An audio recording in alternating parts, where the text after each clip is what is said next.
Hello and welcome to another edition of Linux Gameplay Performance. Today we'll be taking a look at the retro-inspired shooter Wizordum, or however you pronounce that. This video is a little bit different from the other big hitters I usually look at. And that is because performance in Wizordum is a non-issue, as I've already hinted at in the thumbnail. But don't worry, the gameplay footage will contain the usual Mangohud monitoring statistics. As a result, this video is shorter than usual, since there's only one visual setting to look at: everything cranked. I'm also running the game at native 4K, and since everything means a single lonely graphics option, we won't have much to look at. That's why I'm using this opportunity to talk about my impressions of this game to fill some time while gameplay footage is running in the background. It's a 2-for-1 essentially.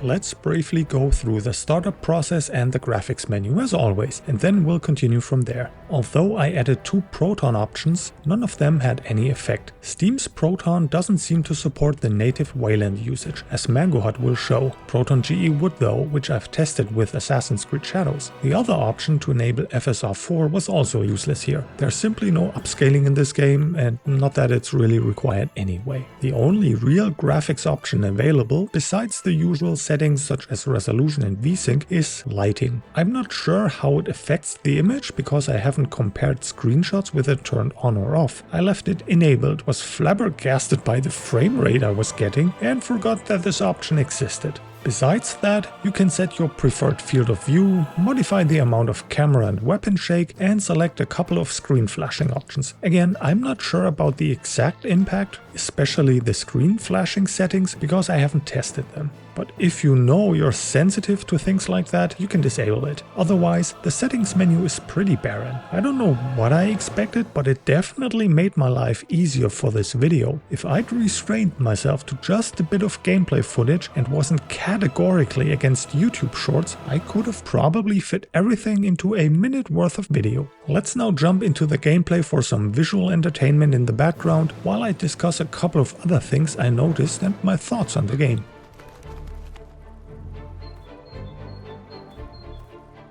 Since I'm showing you native 4K footage, the Mangohud stats are a bit small. I forgot to scale the font accordingly, as it's set for a 1440p resolution, which I usually use for testing. I apologize for that. But believe me, the FPS number is high. Very high.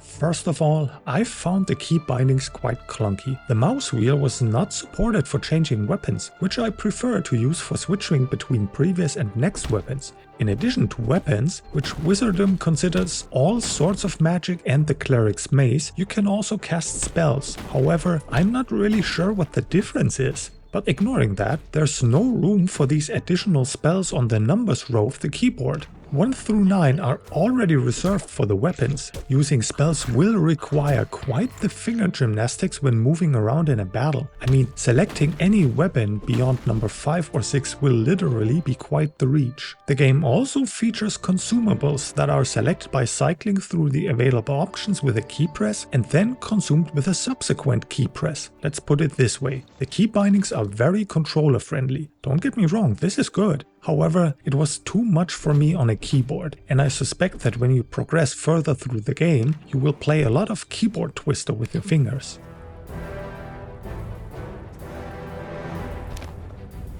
The story of Wizordum sends you as a young wizard into the world of Terra Bruma, which was overrun by an untamed darkness. This darkness was freed because someone or something broke an ancient seal. The who or what is not revealed in the prologue's intro. What the darkness exactly is also remains a mystery. Wizordum itself is a sanctum of arcane knowledge and home to spellcasters and magic wielders. I think an apt comparison would be Skyrim's College of Winterhold. As the player, you come from Wizordum, and just like other mages before you, you were sent to fight against the darkness. But not only that, since none of the other wizards have returned, your mission is also to find out what happened to them and of course stop the darkness. The demo lets you select between a cleric and a sorceress. The cleric wields a mace as a starting weapon and the sorceress shoots magic from a wand. During the demo I mostly fought goblin-like creatures that came in melee and spellcaster variants. I didn't really feel the melee combat overall. I always thought the range at which enemies still hit me was pretty far, while I had to get quite close. To put it short, the melee combat felt like it took place in no man's land. I had more fun shooting fireballs from my hands like Dalsim.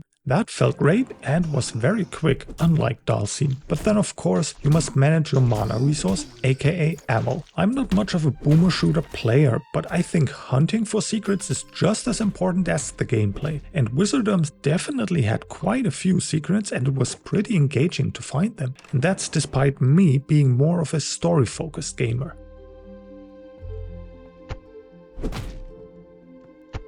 Let me revisit the technology aspect of Wizordum for a moment. This game's engine is a refreshing departure from all the Unreal Engine 5 titles I've looked at so far. Wizordum uses the Unity engine instead, which I have not tested yet. I do have another game with this tech, the Lamplighters League, but I haven't gotten around to showcasing it. I also suspect it's a very niche title anyway, but maybe one day I'll produce a video. I still need to play properly, so I might as well. Coming back to Wizordum and Unity, the developers opted for a vibrant art style. Even the castle and its cellar don't look too dark and grimy. All the game world assets are 2D sprites that turn with the camera to face the player constantly.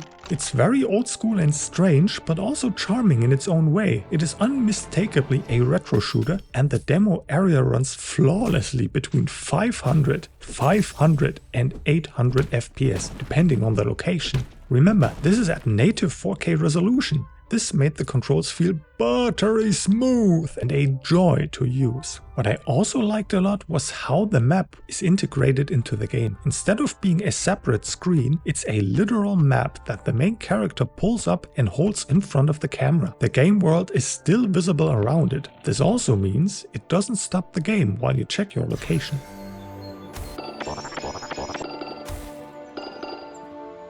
Wizordum is 20 European bucks on Steam and also runs on Macs. I did a brief test on my MacBook and can confirm this. I might even take a closer look. Wizordum is also available on Epic, but you can't purchase it yet. Lastly, I checked GOG and it's also available there, and the demo can be downloaded from all storefronts. If you enjoy retro shooters and don't mind wielding magic instead of guns, Wizordum might be the game for you. It should also perform well on older hardware, but I cannot test how low you can go. According to Steam's system requirements, the devs recommend 8GB of system memory, a quad-core CPU with 2.4 GHz, and a GTX 460 or similar. And that's all I have for you today. I hope this was entertaining. Please consider doing all the YouTube stuff. I will even stop making this silly double click the thumbs down button joke from now on. Thank you for watching.